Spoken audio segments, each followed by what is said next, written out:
कीर्तनाची जागा तेथे पांडुरंग उभा आहे. तर साक्षात पांडुरंग परमात्मा या ठिकाणी या धर्म मंडपात असतो. आणि आपण जर हे पादत्राणे जवळ घेऊन बसलो तर कसा येईल तो पांडुरंग परमात्मा? सांगा ना महाराज. कृपा करून विनंती आहे, अशी चूक तुमच्या इथं सप्ते वगैरे होत असतील, कोणत्याच कीर्तनाला बसताना अशी करू नका माऊली. ती गोष्ट परत पैशाने खरेदी करता येईल, भगवंताचं नामचिंतन कोणत्याही पैशाने खरेदी करता येणार नाही. ते मुखामध्ये यायला सुद्धा बहुत सुकृताची जोडी आणि म्हणून विठ्ठली आवडी. म्हणून हा नरदेह देवासाठी, देशासाठी, धर्मासाठी त्या ठिकाणी कारणी लावता आला पाहिजे. नाही कारणी लावला तर महाराज म्हणतात तो त्या ठिकाणी वाया जाईल. वाया ठीक आहे, विठ्ठलाचं भजन करतो, पण माऊली आम्ही संसारिक माणसं आहोत.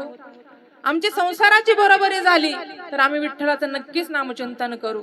पण ऐका ना, जेवढं संसार तुम्ही परिपूर्ण करायला जाताल तेवढं भगवंतापासून दूर जाऊ. कारण अपूर्णता म्हणजे प्रपंच आणि पूर्णता म्हणजे परमार्थ. मंदिराचं काम पूर्ण कधी होतं? ज्यावेळेस त्याच्यावरती कलश चढवला जातो. आणि घराचं बांधकाम कधी पूर्ण होतं सांगा बरं? कधीच पूर्ण होत नाही. किती जरी मजले बांधले तरी असं वाटतं अरे अजून एक मजला बांधायला पाहिजे होता. टू व्हीलर घेतली तरी काय वाटतं, फोर व्हीलर मी कधी घेईन, म्हणजे अपूर्णता वाढते महाराज. म्हणून असा जर संसार पूर्णत्वाकडे नेण्याच्या महामार्गावर तुम्ही असताल तर महाराज एक ना एक दिवस पुनरपी जननम पुनरपी मरणम पुनरपी जननी जठरे शयनम, पुन्हा पुन्हा जन्माला येणं आणि पुन्हा पुन्हा मरणं, ह्या भवसागरामध्ये तुम्हाला वाहून जावं लागेल. आता कोणाला वाटतं मरण यावं? 90 वर्षात जरी झालं तरी मरावं वाटतं का? नाही वाटत महाराज. मग अशी भीती दाखवल्यानंतर न, हे सत्य संतांनी सांगितल्यानंतर न हा जीव त्या ठिकाणी घाबरला. म्हणले ठीक आहे, आम्ही विठ्ठलाला भजू. आम्हाला भवसागरामध्ये वाहून जाण्याची भीती वाटते, परंतु देवाला भजायला काय लागेल असा प्रश्न करता क्षणी महाराज उत्तर देतात, काही न लगे एक भावाची कारण तुका म्हणे आन विठोबाची. अहो देवाला भजायला दुसरं तिसरं काहीच लागत नाही हो महाराज. आपण मारुतीरायांच्या मंदिरामध्ये जातो, 30 रुपयाचा नारळ घेतो आणि त्याला अर्पण करतो ना. आता तो ब्रह्मचारी आहे महाराज, तरी देखील संसारातील गोष्टी मागत असतो. नारळ किती रुपयाचा आहे बाबा? 30 रुपयाचा किंवा 40 रुपयाचा. आता तुमच्याकडे किती रुपयाला भेटतो माहिती नाही मला. आता आमचं आळंदी तीर्थक्षेत्र आहे म्हणलं, तीर्थक्षेत्राच्या ठिकाणी सगळं महागच असतं. त्या ठिकाणी घेतो देवाचंच आणि देवालाच वाहतो. नारळ कुठून आलाय? त्यानेच घडवलाय ना. बरं पैसे कुठून आले? त्याच्याच कृपेने आले ना. मग द्यायचंच असेल देवाला तर आपल्या अंतःकरणातील तो अहंकार त्या ठिकाणी समर्पित करा महाराज. काय म्हणते? व्हायचंच असेल तर अहंकार व्हा महाराज, देवाला तो आवडेल कदाचित. म्हणून देवाला बघायला दुसरं तिसरं काही लागत नाही, अंतःकरणातील शुद्ध भाव लागतो. भाव तिथं देव असतो. म्हणून काही न लगे एक भावाची कारण तुका म्हणे आन यावी नानी कसता पै साधन वाहत से आन विठोबाची विठ्ठल विठ्ठल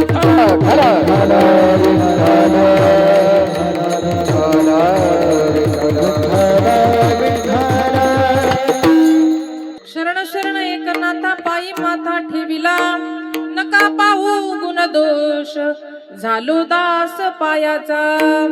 महाराज तुम्हा आम्हाला उपदेश करणारे, हिताचा मार्ग दाखवणारे माझे तुकोबार आहेत. पहा, उपदेश कोणी करावा कोणाला करावा याला देखील मर्यादा आहेत. उपदेश त्याने केला पाहिजे ज्याचा जीवनामध्ये अधिकार आहे. माझ्या तुकोबारांचा अधिकार आहे ना माऊली. तुकोबारांच्या कट्टर वैराने सुद्धा तुकोबारांचा अधिकार समजल्यानंतर त्याचं वर्णन करावं.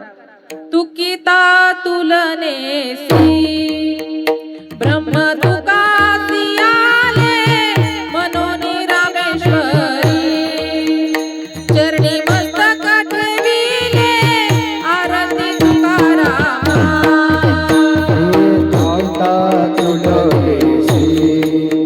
ब्रह्म तुकासी आले मनोनी रामेश्वरी चरणी मस्तक ठेविले आरती तुकारामा.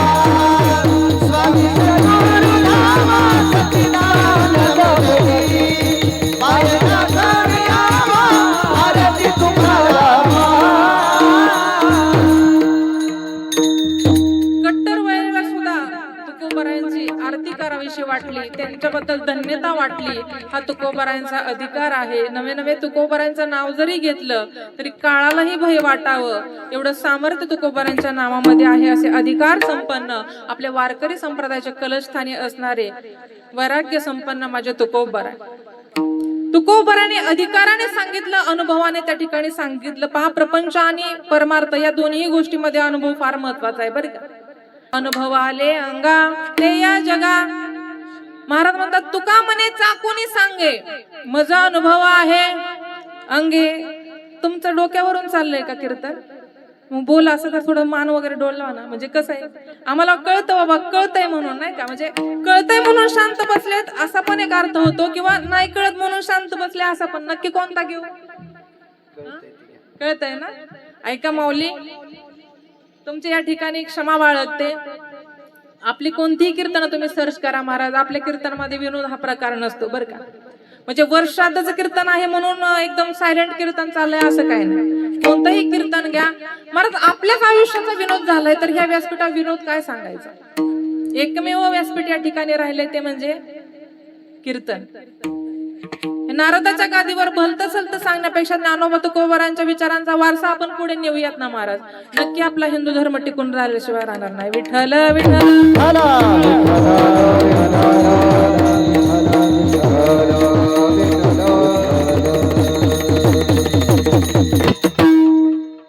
महाराज, म्हणून या व्यासपीठावर थोडं गांभीर्याने बोललं जातं. श्रोते मंडळांनी देखील चिकत्सुक असावं, जिज्ञासू असावं. तुम्ही थोडस आम्हाला प्रतिसाद दिला तर बरं वाटतं बोलायला बरं का. नोहे हा एकट्याचा खेळ. अरे, गेलेल्या व्यक्तीच्या डोळ्यात सुद्धा पाणी यावं एवढं सुंदर नियोजन या परिवाराने केलेलं आहे. हा मंडप एवढा सुसज्ज आहे. खरं सांगू का, कीर्तन ठेवायचं एकमेव कारण म्हणजे गेलेल्या व्यक्तीच्या त्या जीवात्म्याला मुक्ती प्रदान करणारा एकमेव मार्ग म्हणजे भगवंताचं नाम आहे, भगवंताचं चिंतन आहे. गेला तो गेलाच ना महाराज. हा जीव काय आणि इथं बसलेले आपल्यासारखे असंख्य जीव काय. जन्माला आला, सकाळी उठला, जेवण केलं, दुपारच्या जेवणाची काळजी, परत संध्याकाळच्या जेवणाची काळजी, झोपला, परत उठला. जन्माला आला, जेवला, झोपला, उठला, एवढंच काम केलं. पण भगवंताचं नामचिंतन केलं का महाराज? फक्त चिंता केली, चिंतन केलं का? नाही केलं. म्हणजे आपण जाताना जर काय घेऊन जायचं असेल तर भगवंताच्या नामाची शिदोरी घेऊन जायची आहे, पण आपण ती नेत नाही. म्हणून गेलेल्या व्यक्तीने आयुष्यभर कधी भगवंताचं नामचिंतन केलं का नाही आपल्याला नाही माहिती, पण ह्या पुण्यस्मरणाच्या निमित्ताने ही नामाची शिदोरी, ही गाठोडी त्याच्यापर्यंत पोहोचवण्याचं कार्य हे कीर्तन करत असतं बरं का. नारायण नामे हो जीवन मुक्त. महाराजांचं सुंदर प्रमाण आहे हरिपाठात. ज्ञानदेव सांग झाला हरिपाठ पूर्वजा वैकुंठ. आपल्याला तर वाटत असेल गेलेल्या जीवात्म्याला मुक्ती प्राप्त व्हावी, मुक्ती प्रदान व्हावी आणि वैकुंठाचे सर्व दरवाजे त्याच्यासाठी उघडे व्हावे, तर नक्कीच ही कीर्तन सोहळ्याची या ठिकाणी गरज आहे. तुमची ऐपत नसेल कीर्तन ठेवायची तर प्रवचन ठेवा. प्रवचन नाही करता आलं तर कमीत कमी गावातील 4 टाळकरी बोलवून तुम्ही भजन सेवा करा, पण त्या ठिकाणी नामचिंतन घडणं ही काळाची गरज आहे. विठ्ठल विठ्ठल.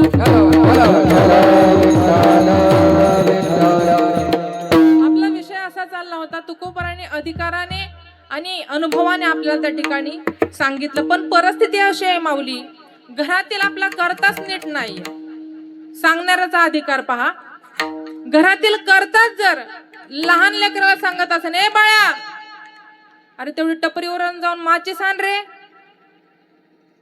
पुढचं तुम्हाला कृती माहित आहे. पेटवायच्या गोष्टी काय चांगलं घडतं का त्याच्यातून?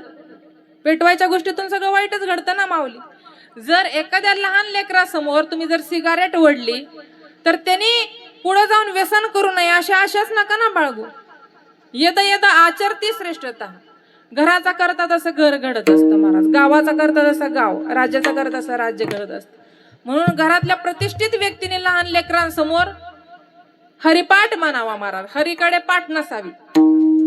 अशा आपल्या अंतकरणात, आपल्या हृदयामध्ये तो परमात्मा आहे सूक्ष्म स्वरूपाने, तो आपल्याकडून करून घेतो. माऊलींची गोड ओवी आहे महाराज. तैसा हृदयामध्ये मी रामू असता सर्व सुखाचा, हा रामू तुमच्या माझ्यामध्ये पशु पक्ष्यांमध्ये प्राण्यांमध्ये भगवान परमात्म्याचा अंश आहे महाराज. पण आपल्याला माणसातील माणूस ओळखता येत नाही महाराज, तो दगडातील देव काय ओळखता येणार आहे महाराज. म्हणून महाराज एके ठिकाणी म्हणतात, एखादा दगड मंदिरात गेला तर तो देव होतो महाराज, पण माणसं मंदिरात जाऊन दगडच राहतात, ही शोकांतिका आहे. चुकतंय का बरोबर सांगा महाराज. मंदिरात जाऊन देवत्व कळतं का हो तुम्हाला? आणि कळत असतं तर तिथं लिहावं लागलं नसतं स्वच्छता राखा. तुम्हाला वाटतं ना भगवान परमात्मा आपल्याकडे बघतोय, पाहतोय, मंदिरात देव आहे, तर तिथलं पावित्र्य राखा माऊली. खेडेगावाच्या ठिकाणी काय काय ठिकाणी बरं का बाबा असं पाहायला मिळतं, मारुतीरायांच्या मंदिरामध्ये दुपारच्या वेळेस निवांत बसायचं, जेवण करून जायचं आणि पत्त्या खेळायच्या. खरं आहे का खोटं आहे? खरं सांगायचं. कसा हिंदू धर्म टिकून राहील सांगा ना महाराज. ह्यासाठी अहिल्याबाई होळकरांनी मंदिरं बांधली का? पत्ते खेळायला. घाट बांधले, घाट सुधारण्यात गेले अहिल्याबाई होळकरांनी. एका महिलेला आपण कमी समजतो महाराज, पण जिजाऊ आई साहेब नसता तर राजे घडले नसते महाराज. अहिल्याबाई नसत्या तर मंदिरांची पुन्हा उभारणी झाली नसती महाराज. कोणत्याही स्त्रीचं व्यक्तिमत्व घ्या हो तुम्ही, एक बाजू पाहू नका. आता ह्या देखील महिला वर्ग, असं नाही की तुम्ही बाहेर पडला म्हणजेच खूप काही करता. अरे घरातील काम करायला सुद्धा कष्टच लागतं ना माऊली. आज घरातील काम करायला बाया मिळत नाहीत महाराज, लेडीज भेटत नाही कामाला. आणि जरी भेटली तर किती रुपये गेल सांगता येत नाही, तिच्या मनाचाच आकडा असतो, आपण ठरवायचं काम नाही. मग आज आपली बायको, आज आपली बहीण, आज आपली आई घरामध्ये किती राब राब राबते ह्याची प्रत्येकाला जाणीव असायला पाहिजे. बरं तुम्ही आजारी पडला माऊली, पडू नाही बरं का, तुम्ही देखील आम्हाला तितकेच महत्वाचे आहेत. कभी खुशी कभी गम, आम्हाला दोन्ही बाजू सांभाळायच्या आहेत. कसं हिकडचा पक्ष नाराज झाला तर मग अवघड आहे महाराज. आलं का लक्षात? तुम्ही आजारी पडू नये, पण जरी तुम्ही पडला तरी एक दिवस तुम्हाला नोकरीवरून सुट्टी भेटते. तुम्ही शेतात काम करणारे असाल तर चला जाऊ द्या, आजचा दिवस बरं नाही वाटत म्हणून तुम्ही घरी आराम करू शकता. तसं आमचं आहे का हो? आम्ही जर रजा घेतली एक दिवसाची, किती म्हणते महिला वर्ग? एक दिवसाची, तर कसं होईल घरातलं? तिथं आपल्याला तांबे भरून घेता येत नाही पुरुषोत्तम दादा. म्हणून सांगायचं तात्पर्य माझा एवढा आहे, स्त्री असो पुरुष असो कोणतंही व्यक्तिमत्व असो त्याच्यामध्ये भगवंत आहे महाराज. प्रत्येकाला प्रत्येकाच्या कष्टाची जाण होणं ही फार काळाची गरज आहे. आज माणसातला माणूस हरत चाललेला आहे. म्हणून तर महाराज त्या ठिकाणी म्हणतात, अरे तुम्हाला माणसातला माणूस ओळखता येत नाही, तुम्हाला दगडातला देव काय करणार आहे. तुका म्हणे कैसे आंधळे हे जन, गेले विसरून खऱ्या देवा. म्हणून तर ज्या वेळेस देवाची, ज्या वेळेस संतांची ओळख होत नाही या जीवाला, त्यावेळेस हे जन त्या ठिकाणी चाच पडत राहतं अज्ञानाच्या अंधकाराच्या दुनियेमध्ये महाराज. म्हणून बुडते हे जन न देखवे डोळा, येतो कळवळा म्हणून या. कारण संतांचं अवतार कार्य तुमच्या आमच्या उद्धारासाठी आहे, जगाच्या कल्याणासाठी संत मायबापांनी अवतार घेतला. मग ते संत कोणतेही संत असू द्यात, माझ्या ज्ञानोबराय असू द्या, माझ्या तुकोबराय असू द्या, नाथ बाबा असू द्या किंवा इतर कोणते, असं म्हणू नका आम्ही ज्ञानोबरायांचे भक्त आहोत, आम्ही वामन भाऊंचे, भगवान भावांचे भक्त आहात. अरे या संत महात्म्यांनी ना मिळविली माती वैष्णवांची, सर्वांना समाजाला एकत्रित करण्याचं काम केलं. पण हा समाज संतांना जातीमध्ये वाटून घेतो, ही शोकांतिका आहे. विठ्ठल विठ्ठल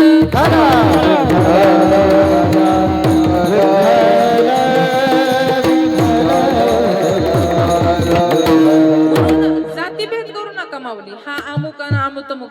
संत सावता माळी महाराजांची पुण्यतिथी आली तर त्या ठिकाणी फक्त माळी समाजाने साजरी नाही करावी, सर्व समाजाने एकत्रित येऊन त्या ठिकाणी सावता महाराजांची पुण्यतिथी, सेना महाराजांची आली तर सर्वांनी एकत्रित या हो माऊली. हीच विष्णूची महापूजा अनुभवन आहे तुझ्या. त्यावेळेस संतांना हे कार्य आपलं आवडेल, त्यावेळेस भगवंताला हे कार्य आवडेल. छत्रपती शिवाजी महाराजांची जयंती येते ना, मराठा समाज असा जागून पेटूनच उठतो. जसं काय आलं का लगेच डीजे डॉल्बॅन, लगेच चंद्रबिंदीन, लगेच कानामध्ये बाळी. तुम्ही एका दिवसामध्ये शिवाजी महाराज होऊ शकत नाही महाराज. तुम्ही जर खरेच सच्चे कट्टर शिवभक्त असाल, छत्रपती शिवाजी महाराजांचे मावळे असाल ना, तर आई बहिणींची अब्रू दिवसाढवळ्या ज्यावेळेस लुटली जाते ना, त्यावेळेस त्या बहिणीच्या पाठीमागे खंबीरपणे उभा राहणारा छत्रपती शिवाजी राजा असेल, छत्रपती शिवाजी राजा असेल। महाराज अनेक सरदार, अनेक मावळे होऊन गेले महाराज। अरे माणसाचं जाऊ द्या हो, पण माझ्या छत्रपती शिवाजी राजांच्या मृत्यूची बातमी, त्यांचं देहावसान झालं म्हणून एका वाघ्या नावाच्या कुत्र्याला ती बातमी समजली, तर माझ्या वाघ्याने सुद्धा माझ्या राजांकरता प्राण सोडला। हे राजांचं आणि त्या कुत्र्याचं सुद्धा व्यक्तिमत्व आहे महाराज, व्यक्तिमत्व आहे। आणि आज त्या ठिकाणी राजांच्या समोर त्या कुत्र्याची म्हणता येत नाही महाराज, त्या वाघ्याची समाधी आहे महाराज, समाधी। आज आपली समाधी जाऊ द्या, आपली वर्षातच घातली जातात, ती पण त्यांचा पुण्यात्मा असेल म्हणून पुण्यस्मरण घडतंय, नाहीतर काय काय ते वर्षात सुद्धा नीट होत नाही महाराज। का? कारण आपलं जगणंच तसं आहे महाराज। कधी स्वतःच तर चांगलं केलं नाही, पण दुसऱ्याचं चांगलं होतंय ते सुद्धा होऊन देणार नाही। अरे एखाद्या लेकी बाळीचं लग्न जमत असेल, जमू द्या ना महाराज, का तुम्ही वाईट त्या ठिकाणी मोडायला जाता? नाही जमवता येत ना, नका जमवू, पण दुसरं जमवताय ना, तसं नाही महाराज। आपल्या लेकराचं नाही झालं तर दुसऱ्याचं पण नाही होऊन द्यायचं। एखाद्या गावामध्ये चांगला सप्ताह होत असेल, तिथं जाऊन काहीतरी काड्या करतात माणसं। तुला नाही ना वर्गणी द्यायची, नको ना देऊ, पण दुसरा देतोय ना। अरे नुसतं धन धन नका करू, जोपर्यंत आपलं निधन होत नाही ना, तुम्ही तोपर्यंत धनाच्याच पाठीमागे जाताय महाराज। निधन झाल्यानंतर आपल्या समवेत काय येत नाही महाराज, आलं का लक्षात? ज्या देहावर नितांत प्रेम करतो ना, तो देह सुद्धा आपला नाही महाराज। देह काळाचे धन कुबेराचे, देह काळाचे धन कुबेराचे, देह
काळाचे धन कुबेराचे,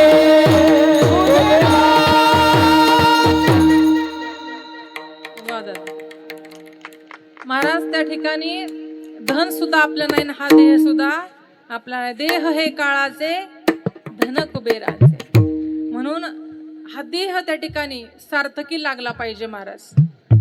देवासाठी कारणे लावा, देह देवाचे कारणे, मुखी अमृताची वाणी। नाही देवाच्या कारणे लावता आला तर संतांच्या लावा महाराज। संतांचे पायी खर्चावे शरीर, सांगत असे कबीर धर्मासाठी कार्य करा महाराज, देशासाठी करा।